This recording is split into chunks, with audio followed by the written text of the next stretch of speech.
Good evening, and welcome to the Embassy of Italy. Thank you all very much for being here.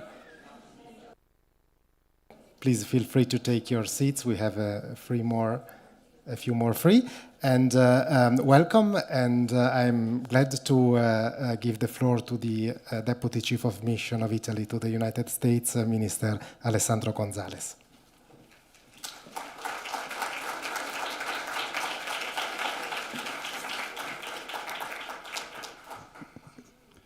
Buonasera, welcome to the Italian Embassy, also on behalf of Ambassador Zappia.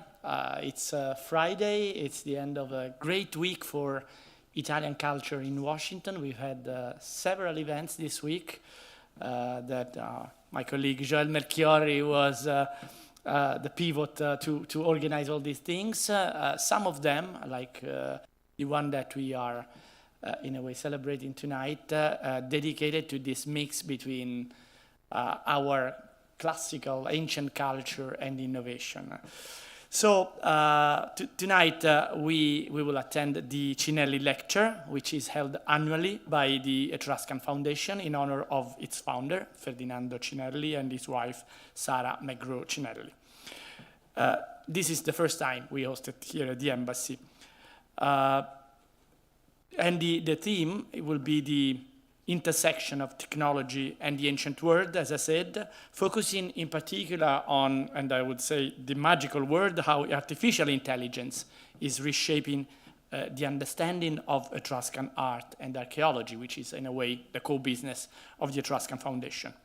So I'm honored to have here tonight with us two esteemed scholars, Professor Gregory Warden, buonasera, the president of the Etruscan Foundation, and Professor Maurizio Forte of Duke University, pioneer in digital archaeology with groundbreaking works on runescapes and neural artifacts. Professor Forte, you have, as we were discussing 1 minute ago, you have different multiple hats, in fact. I could mention many, but I would like in particular to stress one, which is your role as a fellow at the Italian Academy for Advanced Studies in America at Columbia University in New York, which is a true center of excellence for Italian culture in the United States, based on a bilateral agreement with an extraordinary honorary church, which is our President of the Republic, Sergio Mattarella. It's a fundamental partner for the Italian Embassy, the Italian Institute of Culture, to promote Italian culture in the United States. This evening, this event is particularly timely because this is a bridge to the upcoming traveling exhibition on Etruscan sculpture, which will touch several American cities: Washington, New York, Chicago, Miami, Los Angeles, and San Francisco. The coordinated work between 6 Italian cultural institutes in the United States, the Museum of Villa Giulia, the Italian Ministry of Culture, of course, and the Archaeological Park of Cerveteri and Tarquinia. The exhibition will culminate in a major showcase in San Francisco in 2026, next year. This initiative is the first, which is a dedicated effort to, in many decades, to highlight the artistic and social significance of the Etruscan culture in a comprehensive way, also to enhance the visibility of the main centers of southern Etruria. Basically, I'm from Rome, and I visit many of them, and I really invite you to do the same if you have the opportunity traveling to Italy. The Etruscans, one of Italy's most enigmatic civilizations, left behind a rich artistic legacy. Sculptures, frescoes, and artifacts that offer glimpses of their society. Yet, very much of that culture, or at least much of their culture, remains a mystery.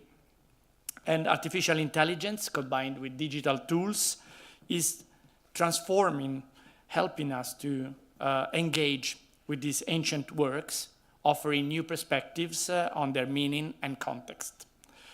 From the digital reconstruction of the iconic sarcophagus of the spouses, to the use of eye tracking and neural networks in studying human perceptions, these innovations push the boundary of how we experience the past. So tonight's discussion will be, in a way, an encouragement to reflect on how past and future are converging. And I think that Italy is the perfect place to merge ancient craftsmanship and cutting-edge technology, which can create together new narratives. I will stop here, and I'm very happy to ask Professor Gregory Warden to give his address. Thank you so much.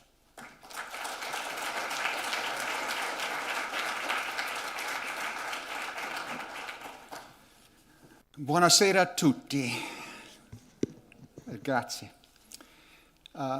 It's my pleasure tonight to represent the Etruscan Foundation, and first of all, to thank so many people that have made this possible. It's really an exceptional moment for our foundation to be here in the Italian Embassy to listen to Professor Forte's lecture. So my thanks to the ambassador, Mariangela Zappia, to the Deputy Chief of Mission, Minister Alessandro Gonzalez, to Cultural Affairs Office Counselor Joel Melchiori. No one introduced you, so at least I get to point you out. And then we all know it takes a team, and his team led by Francesca Baldanzi and all the other people that make this kind of thing possible. There's always that great group there. So I also want to point out to thank the Cinelli family. I'm going to embarrass them a little bit. Peter and Gail Cinelli, where are you? Back there you are. Yes, good to thank you. Yes. And Stuart and Mallory McMillan. Yes, so we have the Cinelli family well represented here tonight, which is really great because this is a Cinelli lecture, and I'll say a couple of words in a minute about the founding of the foundation and what the foundation is about. I also want to acknowledge the trustees of the Etruscan Foundation who are here tonight, including Lisa Cresbeck and Jack Giraudo. I see, yes, you're here. They have worked so hard to make this happen as well, and we had a whole meeting today of a board meeting of the Etruscan Foundation. So for us, it's been a long day, capped off really with a very great celebration tonight. Just a couple of words about the foundation. It was founded in 1959 by Ferdinando and Sara Cinelli, so if you think about it, we're what, about 65 years old? We're almost a senior citizen as a foundation now. We've supported research on the Etruscans all along, including many excavations when Ferdinando Cinelli was in charge of things. We publish a journal, Etruscan Studies, that now is called Etruscan and Italic Studies because we do believe that it's not just the Etruscans, it's all those populations of pre-Roman Italy that are so very, very important to the culture that has produced Italy today. It's not just the Romans. There's a lot more there. We award grants to students to excavate, to send North American students to excavate in Italy. Many of them have gone on to be professors. We support research projects of PhD scholars. Those are people who have gone on to be professors as well, to spread the word about Etruscan research. And we also support conservation projects, and that's so important. And now we're supporting cultural heritage as well. Because, as we all know, Italy's cultural heritage is her great resource. And there is so much, I can boast in this room that Italy has more cultural heritage, can I say that, than any country on earth? At least you won't disagree with me tonight, this group here, yes. And we know the kind of effort that it takes to preserve that. It's not an easy thing to do. So that's what we're about, and it's my great pleasure to be here. Thank you so much for hosting us. I hope this is the beginning of a long and beautiful friendship.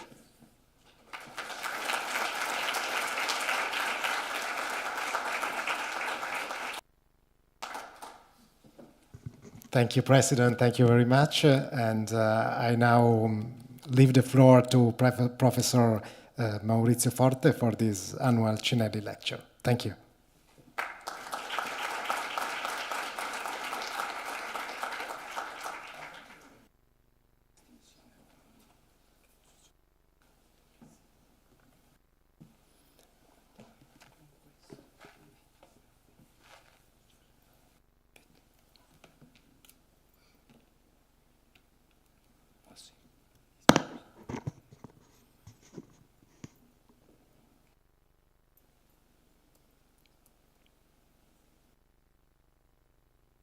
Okay, buonasera, good evening, and me survive to my cable here. Well, thanks everyone, so I don't have to be too redundant, but there are a lot of people working for one single lecture for months, and I want to express my gratitude to everyone, and of course, as a dual citizen, I'm deeply honored to be here as Italian, as American, and talking about at least some vision. I need my glasses now, sorry for the waiting a second.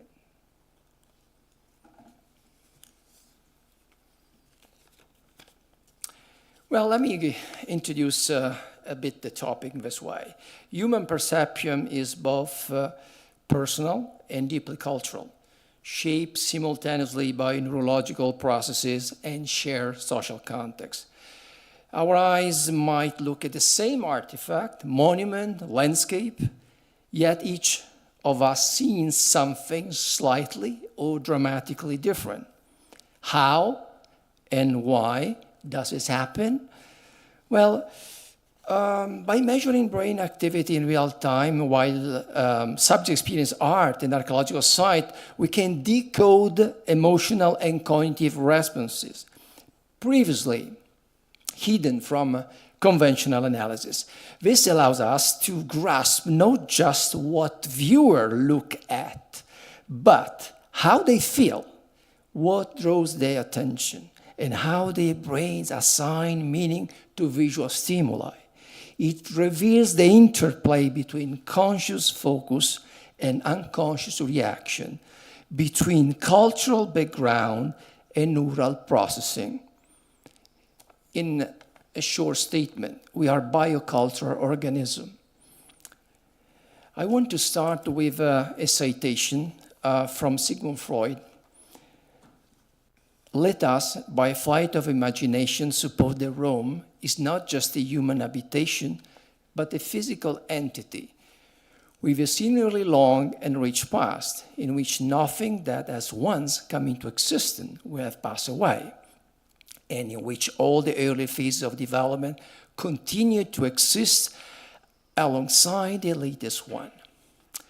Well, you can see here a real picture of the Roman Forum, static, and a nice but fake generation by AI of the same form. So you see that there's a redundancy of information here, but the difficulty is the same. So we are, as biocultural unit, dedicated to connect space with time. That's why it's difficult to perceive the Roman Forum as a unit, because it's not. So I think the metaphor from Freud can actually explain the difficulties, also the impossible work of human perception to make this a consistent and interpretable puzzle.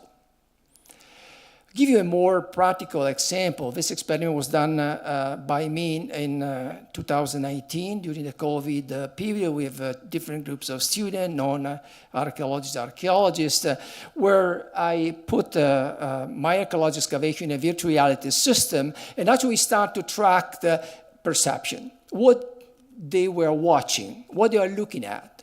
And in brief, you can see that the heat maps, actually the generation of visual focus in the same excavation, in the same area, are very different.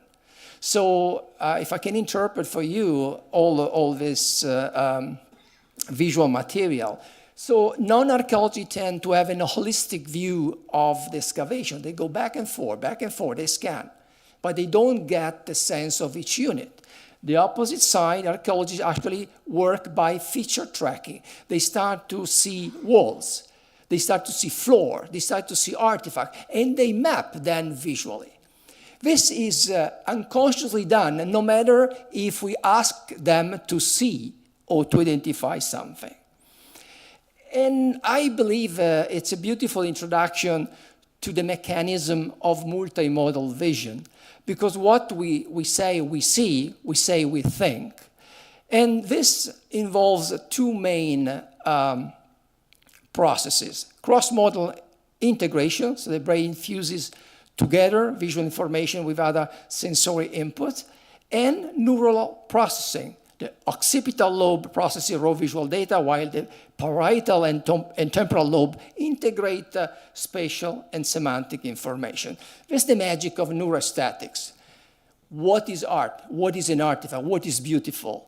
Well, in this landscape of complexity, I like to stress that we need to combine symbolic thinking. Something we don't know has to be represented in something else. That's the symbolic part of our human thought. And the second is the contextual activation of meaning. We need a trigger, otherwise the information will be random. Will be not classify and not interpret. So, how do we see an artifact? Well, this question, involved generation of art historians and scientists and so on. Because the progress of neuroscience, of course, we can know more and better. Okay, let me introduce my brain. Do you recognize my brain? This is my brain, certified. My brain watching an artifact. And you see there are different areas actually active, so my brain seems working, apparently.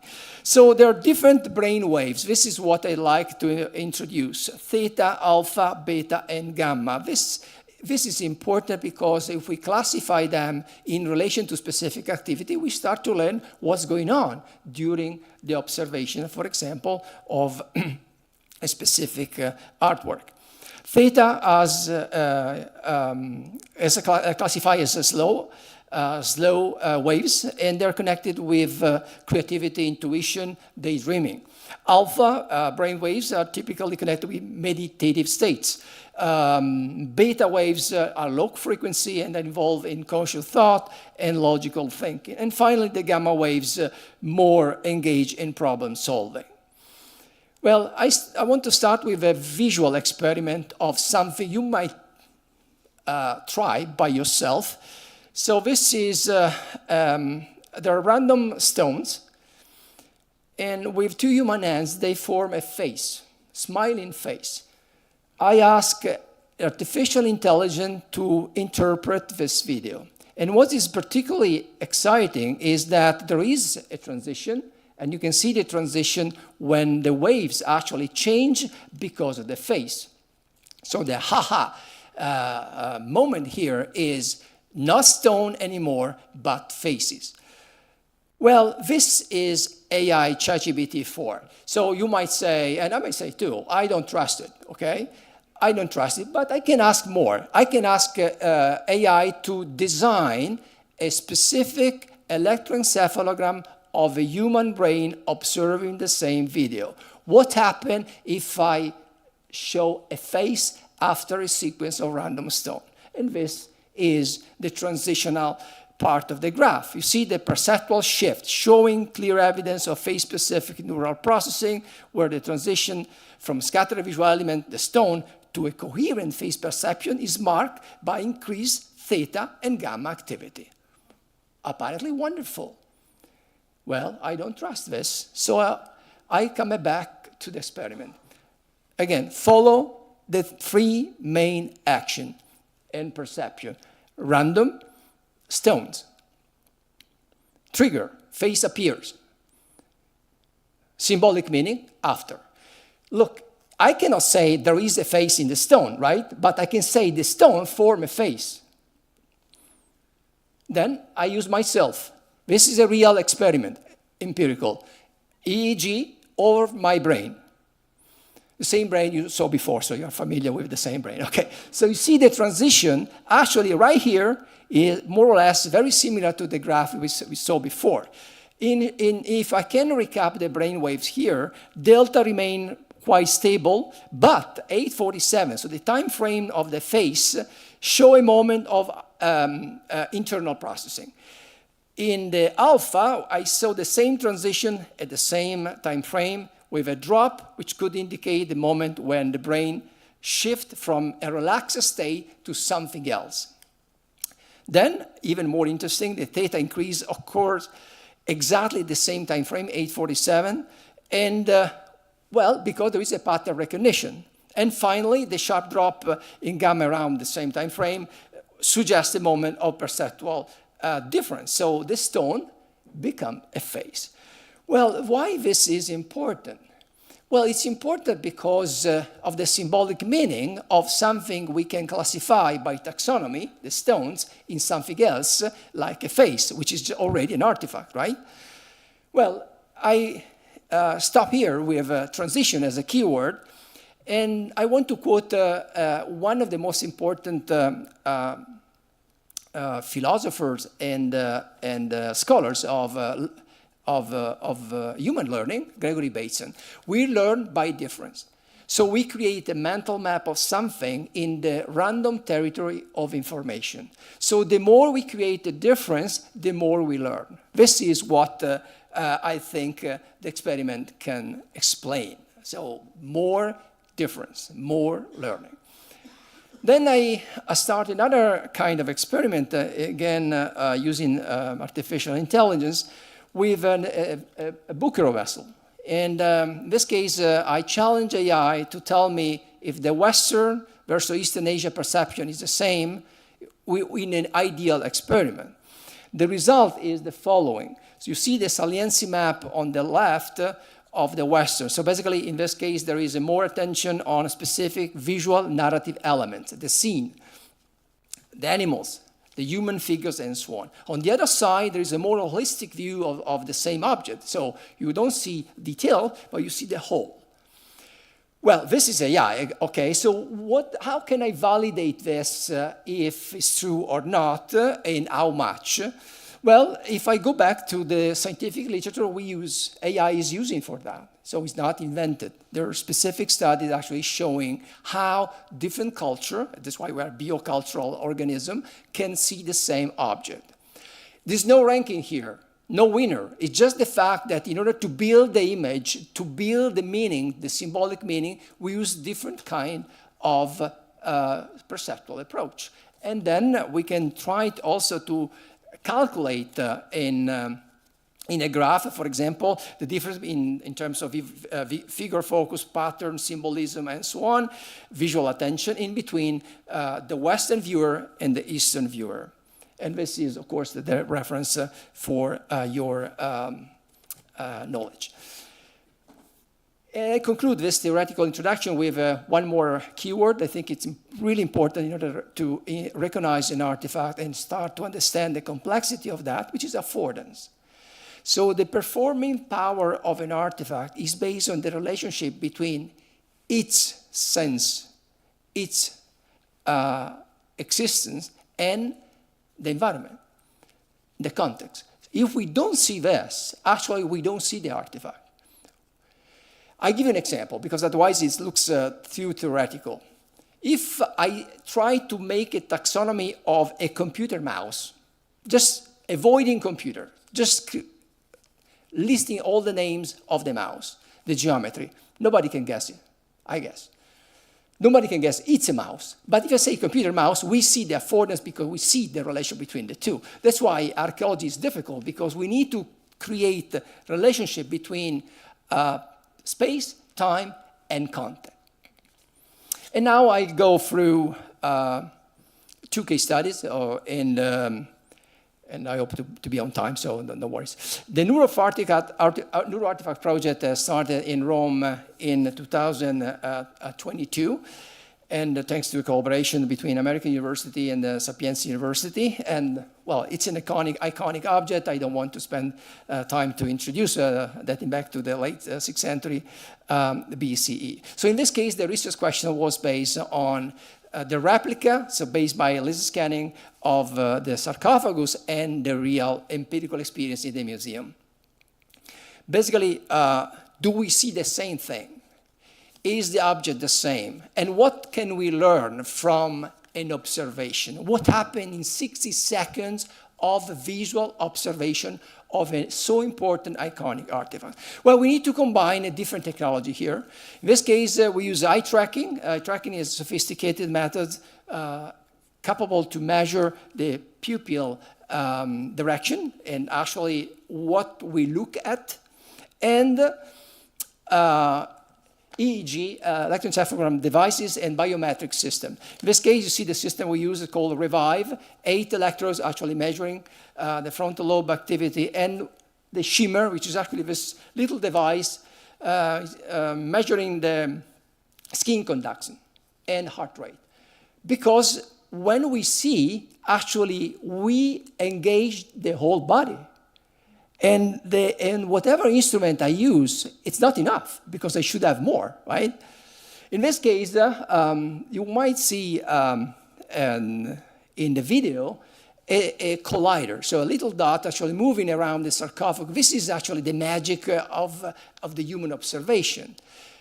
This visitor is actually trying to make this object meaningful or creating a mental map of it. And in the other video, you can see one of our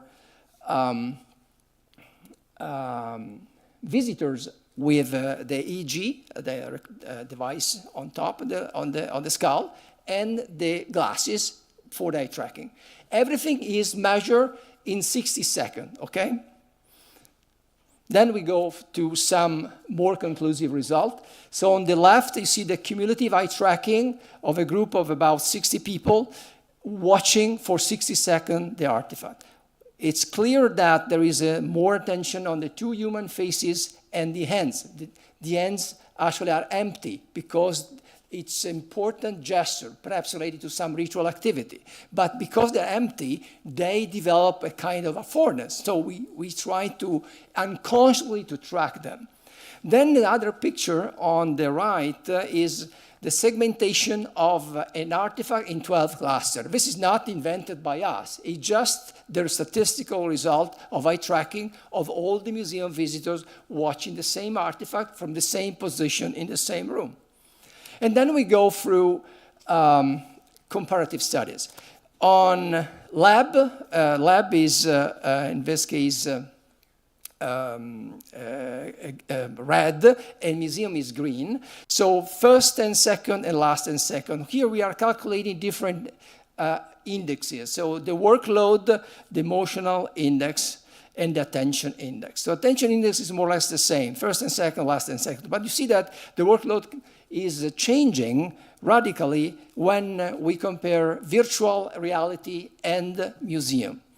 And of course, as we can expect, the emotional index is much higher in the empirical world, so in the museum, in the first and second, and is growing exponentially in the last and second of a visual experience.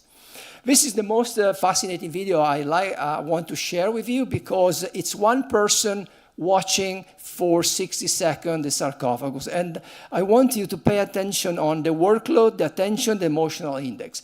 Every single feature of the sarcophagus actually stimulates a different part of the brain. That's why we don't have a line, a linear histogram, but we have peaks, right? You see that if I go here, there's a peak up, down, up, down, up, down. This is for the workload and the attention. The emotional index is more stable.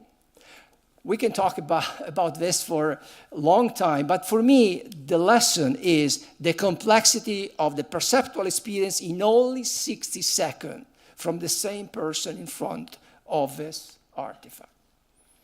And then I conclude, this was a long project, with some conclusion, and we believe that empathy exists towards human faces, but we have to consider that in this case, empathy is also towards a sculpture, towards two faces coming from an artifact, not from real people. And I believe, even I don't have a magic fMRI telling me that the fusiform face area should be involved. This is a cortical region of the temporal lobe, a cubic centimeter inside, which seems specifically designed to identify human faces. So I think here the trigger is eye contact and face-to-face. So there is more engaging because they are humans and they are actually hugging, perhaps. So there's a sign of love, and they become a unit. That's interesting too. For the point of view of the experiment is just one, okay? Split, of course, into phases. Okay, continue the second case study with another experiment we did actually in the National Etruscan Museum, and it became an exhibition at the Field Museum of Chicago. So actually, we try to recreate by artificial intelligence the human. We humanize the sculpture of the pediment of Pyrgi, which is actually inspired by the Seven Against Thebes, which is a famous Greek myth.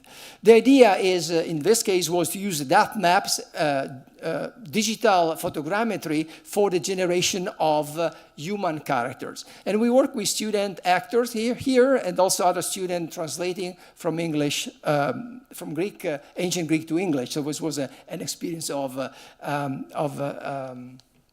engagement of different classes. Then we generated a very important high accuracy model of the pediment, as you can see here, and we create a sort of digital elevation model. See, different colors can show you the depth of the pediment. And we can see from the point of view of the creator of this artifact that every single statue, every single character actually gazes in different directions, so they watch different things. And then I ask myself, what do the statue watch? Because everyone has the same question about the position of the pilgrim, of the visitor in front of the pediment, right? That's what we study. But shall we think about something else? Can we reverse the process? Well, I want to know the point of view of the statue. Because the point of view of the statue can tell me how the creational process was originated, how was shaped, and so on. And in fact, we see that the gazes are completely different because in this visual artistic project, the maker, the artist, was willing to engage something like an audience in front of the pediment. In the last top-down picture, you see a virtual reality simulation of the same experiment where we ask different visitors to watch the pediment, and we learn that if we change the position of the pediment, we have a completely different experience because the memory can change according to the virtual experience. It means that even the design of the museum should be rethought because the position of the pediment right now is not correct in relation to that. And then I conclude, so I don't break my agreement with the time, what we learned from the past. So because we are in an embassy, I thought that it's important to discuss also something which can connect archaeology, perception, history, and cultural diplomacy. And my attempt is to use Baalbek. So that's why I call this experiment the Baalbek effect. Baalbek Temple is a complex in Lebanon. It's a great example of hybrid architecture because of it blends a Roman, Hellenistic, Near Eastern influence, Phoenician, and there's a symbolism of power over and over. So this cultural hybridism is not accidental. The Roman built Baalbek, of course, as a show of imperial power, but incorporated local tradition to make it culturally relevant and more perceivable. So the hybridization in this case helped to establish the Roman authority, but with a local identity, which is interesting, political and artistic and architectural experiment in many ways. It's not the only one. I picked this one because I think it's remarkable. And then if I can use hybridization as a diplomatic strategy, because we are in an embassy here, so I think it's just architectural style blending but back. Cultural diplomacy thrives on merging exchanges where different cultural traditions are adapted, reinterpreted, and integrated.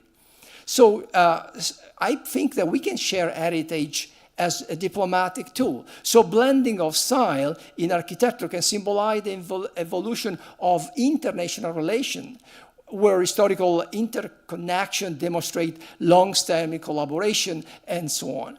And then finally, transcending cultural binary, because by embracing hybridity, diplomatic effort can move beyond the essentialistic national narrative, promoting the idea that cultural exchange is an organic process. Then I involve AI in the last experiment of tonight, where I tried to calculate the hybridization. Can we make numbers with this idea of a hybrid architecture?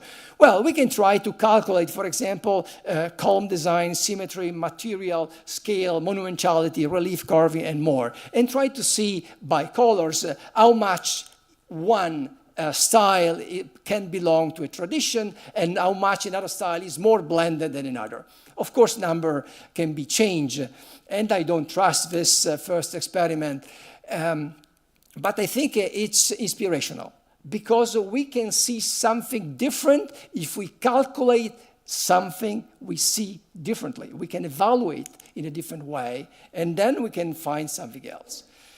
Then, and I want to introduce perhaps a paradigm for future cultural diplomacy, where, and I quote the neurodiplomacy, which is a project I just started, the OBO Cultural Age Office, the State Department, and with several colleagues that are here in the room, where we want to apply cognitive study to a perception of hybrid heritage can help embassy craft narrative, then highlight universal human responses to art and space and bridging ideological divides. And the Balbec effect in this way can serve as both a metaphor and a methodological tool in cultural diplomacy, emphasize integration, shared creativity, and historical interconnection. And then let me conclude with looking forward. Okay, so after this conversation, this methodology, I believe, offers a rich potential for future research. But future research means integrating AI, machine learning, advanced biometric tools into archaeology and heritage study, but also in something else, what I call the study of human perception, and perhaps offering new avenues for understanding cultural artifact and historical environment. And additionally, broader application of neurostatic methods can transform in the future museum experiences, archaeological and cultural, archaeological interpretation and cultural diplomacy, and by facilitating a deeper audience engagement and enhanced cross-cultural dialogue. In conclusion, by blending art, mind, and artifact, by understanding how we see what we see, we not only gain deeper insight into the ancient society, but also enhance our ability to communicate this insight meaningfully across culture and in different modalities. In a world increasingly defined by intercultural interaction and global interconnection, such approaches are not just scientifically compelling, but practically essential. They provide a pathway toward a richer historical and new consciousness, informed by both neurological insight and cultural empathy, empowering us to use our shared human heritage as a powerful tool for understanding cooperation and diplomacy. Thank you.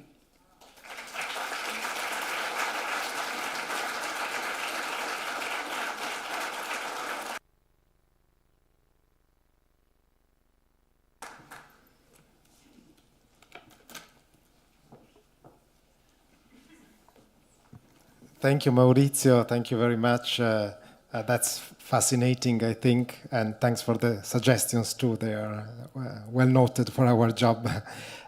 So welcome on stage Professor Forte and President of the Etruscan Foundation for a few more comments, a conversation, and some question and answers on his lecture. Thank you.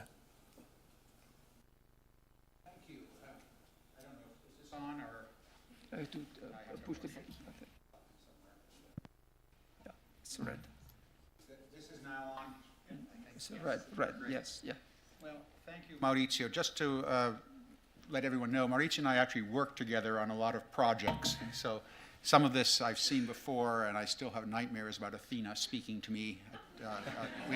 If he had the voice on, we would have had Athena talking to us, and that might be a bit much. The Baalbek effect, I have all kinds of questions about because you did it so fast. I want to know so much more, but I don't want to be greedy. I will just say that one great revelation from me answered one of the great questions I've always had, and that is, what does Maurizio's brain look like? And now I know, and now I'm going to ask for this PowerPoint so I can work with that. But I don't want to be greedy. I have lots of questions here, but I would like to open it up to everyone here first. And if you don't do your part, then I'll jump in and do mine. Are there some? Yes, Professor Hopkins. So thank you, Maurizio. As always, brilliant and super interesting. So my question, it started forming when you, with the very beginning, when you were showing the way archaeologists and non-archaeologists view a site. And you're kind of talking about how people are inculcated in viewing experiences, right?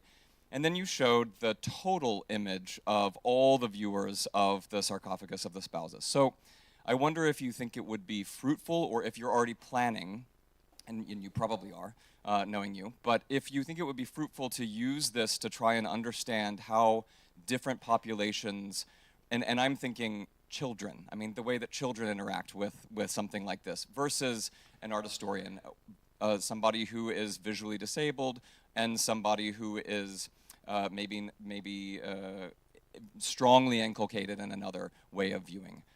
How can we apply that to better understand difference in the Etruscan world? Well, thank you. It's an important question. I have to say that this work was done in part, and I didn't have time tonight, but I published recently an article on perception in Etruscan art, where we, for the Rome experiment, we use different categories of say people with different background. Of course, we couldn't have, for example, children is a big issue for the IRB, so the protocol, because of the ethics. So it's a different world. But in any case, and also 22 was the immediate post-COVID, was not an easy period. But we involved a student from the humanities versus engineering versus psychology and architecture and so on. And for example, that's the graph I didn't show tonight, but can show clearly that people with a strong background in art or history can see the faces better than the others. And then there's a beautiful image where you can see actually the two spouses actually with a very dark red color. And just because of this category. Of course, when we blend together all the demography, maybe you don't see this effect so evident. You need to split in different layers. That's why the work we have done. But there's much more we have to do. This is really embryonic, if I can say. Even if embryonic, it's super time consuming, because when you see, you see 60 seconds, but it takes hours of preparation. And when the AG goes through very thick air, that you are in the nightmare of this poor human subject who want to participate, but you have to find a way to make technologies effective. Also, there's a lot,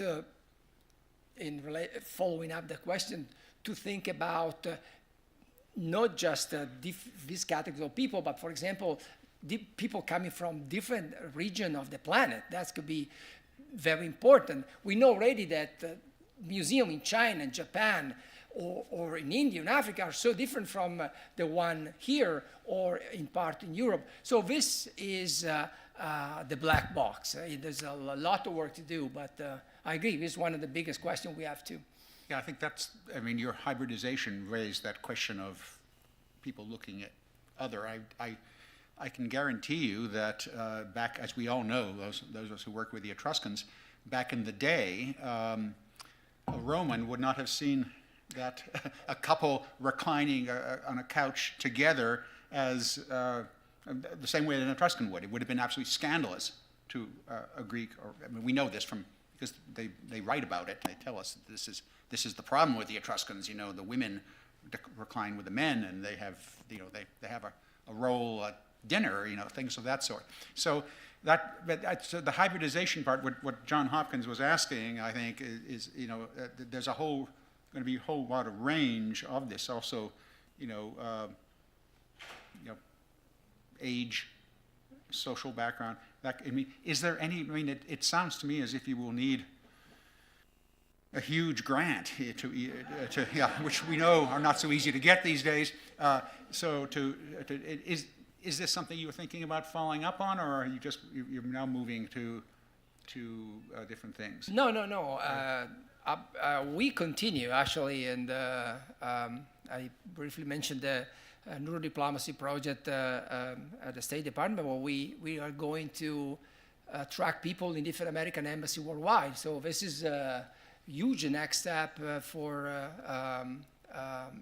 analyzing human perception, maybe across the diplomatic spaces and the collection in that way. Of course, we would love to have more museum engaged, involved, because this was our initiative. The museum was That was one of my questions. Okay, applicability. I mean, there's intentionality, which we can come back, but also applicability. How is and you did talk about that with the Peergy pediment. Okay, how that raise it up. I mean, it would have been up there when it was seen back in the day. Can we apply this in a museum setting? We're actually working, shameless self-promotion here, on an exhibit together in New York in April. And that's a question that we do ask, and museums are asking. So that's what you've got the object suddenly talking to us in a way. You're asking the question of how it speaks to us. What are the applications for this? Are you just trying to recreate context, or are you trying to push things even further? I like to mention a very funny episode in Rome when I convinced at the time Valentino Nizza, who was the former director of the Etruscan Museum, to take that set, the virtual set, where we put the pediment and also the sarcophagus, and he actually he agreed that there was something wrong with the real exhibition, and he was excited by this perspective. And of course, unfortunately, he's not the director anymore, so we cannot talk again about the same topic. But for example, there are several experiments also on the museum design. It's not, for example, my project, but there are other projects actually working more on the Polytechnic of Torino, for example, as a specific school of architects working on museum space and design, how we can redesign things. The problem with several museums is that they are struggling to keep the tradition, so the historical memory of the collection, with the new, perhaps more modern, challenging, advanced idea of exhibition. So they've had to find a compromise between the old and the new, and so on. But even the sarcophagus itself, I can speak for hours about that, is in an isolated room of the museum. But you have just one chance to enter, typically from the front. That's why the sarcophagus it's like there. But that's the only, that you miss a lot of features because people stay just in front of that. But when you see the object in virtual reality, they start to see a lot of things. They are in the reality, but simply everybody misses them because they are not so visible in the display, right?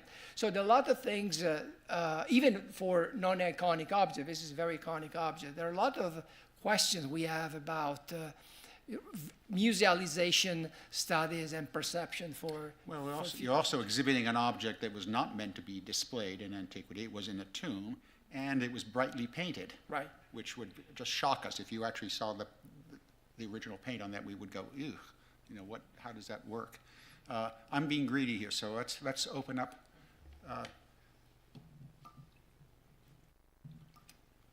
Professor Thomas, have your hand up. Thank you, Maurizio, as usual. Always wonderful to see how your mind works. This is great. You know, one of the things I think Greg just touched on this is we're seeing this, and you did as well, we're seeing this in a brightly lit museum.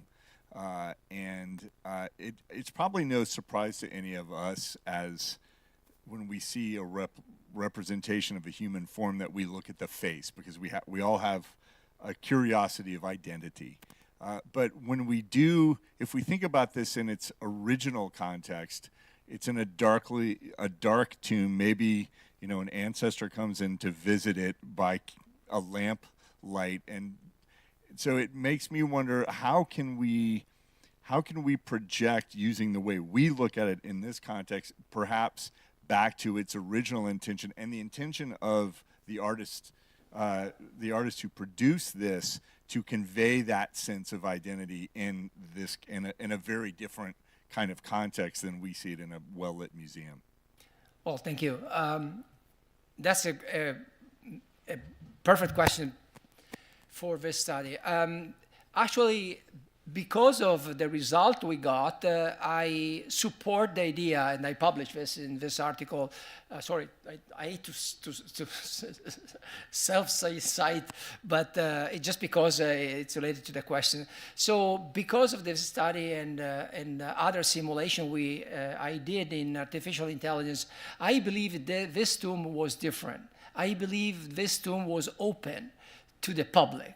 I don't know how many times, we cannot know that, but your question is actually in line with this hypothesis. Of course, we don't know much about the context. We have to reconstruct the context in the ancient Cairo, but it's very likely that this was a specific goal of the sarcophagus, to reproduce a scene so well known in that social life. Why? Because this couple wanted to perpetuate their own power. To me, this makes sense from the anthropological point of view, but also because of the investment. If you have, I don't know, of course, we can quantify the cost of production, right, of the sarcophagus. But in any case, this kind of art stimulate different hypotheses. The one is, even if you go with a little candle or a torch, but there was a consumption, there was a visual interaction. So I don't think, in my opinion, was at all in the darkness. Interesting. I mean, you've shocked me, I will say, suggesting that the Etruscan tombs were open. This is, I love the suggestion just because it is so bold here. One of the issues with Etruscan art, of course, is that 90% of what we have comes from funerary context. Right. And we know so little about how things are put in, why they're put in, because so much has been, not excavated, let's say, in the best manner, either because it was done hundreds of years ago or it's not done as it should be done legally today. So those are huge questions. What I like about it is you're challenging the status quo with that thing and saying, because we all believe it's kind of stashed away and maybe a few people might go back and reopen the tomb for another burial, that some of these could have been things that were displayed, I think is fascinating. There are other examples like the Francois tomb where, the complexity of the narrative, also it's a social political message to a community. For example, there's, of course, whatever we catch from here cannot be generalized without additional scientific proofs. And of course, we have to try and to challenge something that we consider differently before. But this recalls the importance of the performing power of an object. So this object has unbelievable performing power. It has a power today, it had the power before.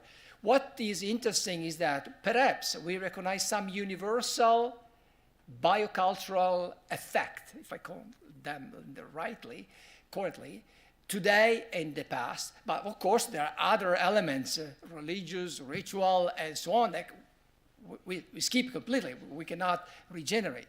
So we have limitation. But still, I think if we move, we shift a bit the research questions, maybe we can really find something else. This again, I mean, the article is perhaps a good test to see if there is Well, convincing with the enough. Pyrgi pediment, we're on far safer ground, because that we know, I mean, the pediment is Yes. in this case, it was the back of the building, but it was that triangle at the top of the temple. So it would have been displayed, it would have been seen, it would have been part of what is arguably the most important, or one of the most important Etruscan sanctuaries that we've excavated. So there, I think the question of its visibility and this question of intentionality maybe is a little more applicable, because we know there were viewers. We can still ask the question of the viewers pilgrims, are they foreigners, why is it intended? You've done these wonderful viewscapes Yes. of Maurizio's done these things where he reconstructs actually how that might have been placed in a landscape, which I think is an absolutely great way to try to frame. Yeah, because there Yeah. is a kind of progressive, I would say, engagement with the sanctuary. Of course, that was not in the slide, but it's already with this article we work together, where actually whoever, visitor or pilgrims, can see the pediment and start to recognize different things according to the distance. That's why, for us, it's normal to say, oh, this, and then, because this is the museum, but the museum is the wrong place, because nothing is real in terms of contextualization. So in order to understand the power of this pediment, we have to go back to the road connecting Cairo with the city. And actually, this is very politically evident, because the two entities have a power. The difference is that the sanctuary is open, the city perhaps not so open. And the way also is important, because they didn't put this over in front of the ocean, but on the other side where people were coming. And that's why I think this visual engagement can explain perhaps a lot of things, including the fact that this, in my opinion, this incredible visual behavior of the statue, they engage the visitor, the viewer, in a sort of eye contact. They are out, they're not in. Basically, they're not static. That's the point. They are not static. They are fighting, and they show the fighting to that audience. So like a theater. Yeah, and it's a message about the city. I mean, that's, I know all of you know the Seven Against Thebes and all those details. So, yeah, exactly. Because the myth is really very, very important here. It shows what can go wrong in terms of succession at a city like Thebes, where the children of Oedipus end up fighting for control of who controls the city. So it's a real message about the city, how urban societies should work or don't work in a particular case, and how the gods are viewing that, I think. So that message is Gods quite and specific. human, that's Yes. a very fascinating, association. Is there a question? Any other question? Yes, back. Jack, Yeah. wait for the mic. Mike is coming, Jack. Thank you, Professor. It was very interesting. Can you talk a little bit more about the view from the pediment? And I say that because so much of what you've done is really research about the viewer. And I wonder if the research might not also help, if you think about it, the sculptor or the architect or the painter, the view from the object, and how this research can inform, architects, sculptors, and painters. Well, thank you. This was my question too. So basically, sometimes we have to reverse the process. So basically, change the view and try to understand the process who originated actually an artifact. And particularly for architecture, because again, we are forced to, like the Roman Forum, to watch from outside and say, okay, this. But this is very descriptive. It's not really, it's not an interpretation. So we don't feel actually the place and the space in that way. That's why several times we use stereotypes or biases, because we believe that they are like we see today, and we connect things that are not connectable. So the point of view of an object, it be also for a portrait, for other elements, not just the pediment and the sarcophagus are two examples, but there are several others that we can see in museums where we should maybe try another perspective. And I believe in general in art history, there is now more attention, what I call an anthropological approach that we welcome also in Etruscan archaeology. An anthropological approach is important because it can divert a little bit the original traditional question in something else. So basically, if we shift the question, we perhaps find something different and differently. Yeah, and from another point of view, you're also, you're bringing to life the artist who is forgotten here. I mean, that's, because I would be happy to bet that, even if we found a lot of other things, the Pirgi pediment is an outstanding, it is a masterpiece, if we can use that overused word, of Etruscan art in terms of what it does, how everything from scale to the nature of the depiction. So by asking one of the things I love about your research is you're asking questions that maybe we don't have an answer to yet, but it's the question that needs to be asked. What is the intentionality of the artist? What is this intentional? Because sometimes we're not sure about that, and then we can start talking about artistic production, craft production, all these kinds of things that I think the anthropological approach is bringing to life right now. Is there a question? Any other questions? Yes, back. Microphone's coming.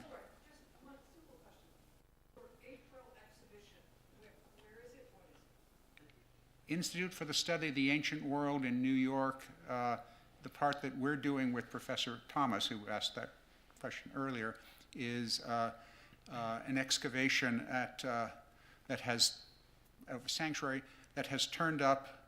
The most interesting part of it is one of the longest Etruscan inscriptions ever found, where we're using AI and things like that to try to read what is a lost language, because so many of the words we see there we've never seen before. And it's also very early. It is arguably the earliest law code, sacred law, that we have from Europe. So we're working on that. But I want to keep torturing Maurizio here, so I'm going to come back to that. There's a question there. Someone's going to help me out with this. Good.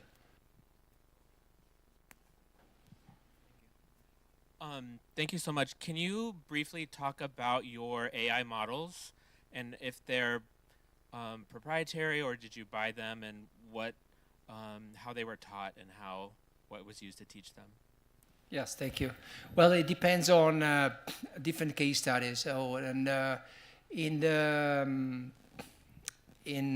we started with the exhibition in Phil Chicago with Stable Diffusion, and then for the old experiment, I showed there is Python 3.8 with ChatGPT 4.5, and actually using X taxonomy, all the data we had recorded. So basically, we re-visualize also what we processed before. That was an interesting part of the AI. So basically, all the data set you saw, there's a lot, because when you have EEG, then you have eye tracking, it's a huge amount, right, of data recording. And look, this took 6-8 months with a group of very smart students to process and finally to come up with some nice meaningful charts, graphs, and so on. AI, of course, took much less. And then we could try to correlate data that were not actually related initially. And then we start also with, of course, creating our API for a specific part of other project in order to train the model with iconography or other data set and so on. So this is very important because otherwise sometimes it's difficult to validate or impossible that you have trust or not, but or you see hallucination. That's the very typical example, like the Roman Forum, and this is a great example. But if I can follow up this question with the exhibition, one interesting part of the study of the stela, using all the literature we know about the Etruscan stele of Poggiocolla, was to review this by AI. We use a different model, and not only ChatGPT, but different machine learning model, and that try to restart the process from scratch. Like AI knows from other data and not from the final interpretation. That's the last document I share with you. Which so I it came haven't up read yet, with 50 pages of analysis that we have to review and study, but it came because we reframe completely the knowledge of that specific artifact by correlating different data. And I will say, I've not had the time to really look it over, but in looking at it, AI made some interesting suggestions, I think, of things we hadn't thought of before. So whether there's anything to them, of course, is what we'll have to sort through. But I'm going, wow, that's intriguing.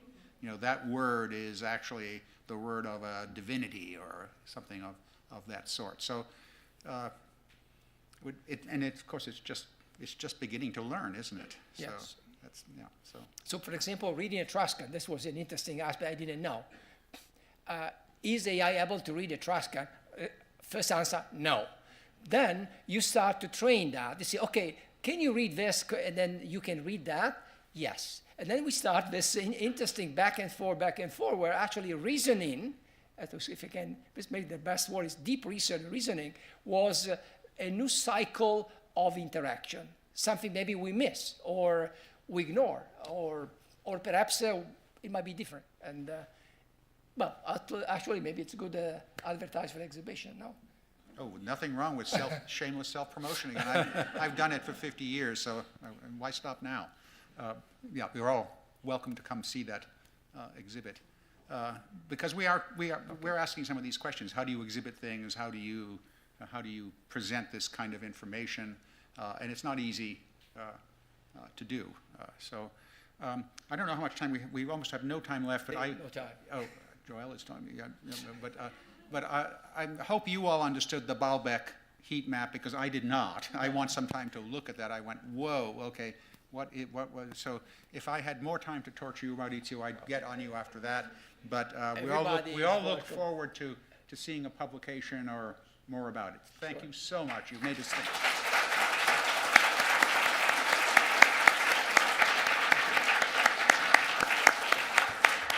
Thank you very much. Thank you, President Warden. Thank you, Professor Forte. And I also wish to thank Jack Giraudo, who is here tonight and who somehow made it possible this evening. So thank you, Jack. And please stay with us for the rest of the evening for a few refreshments and for continuing the conversation with the professors. Thank you.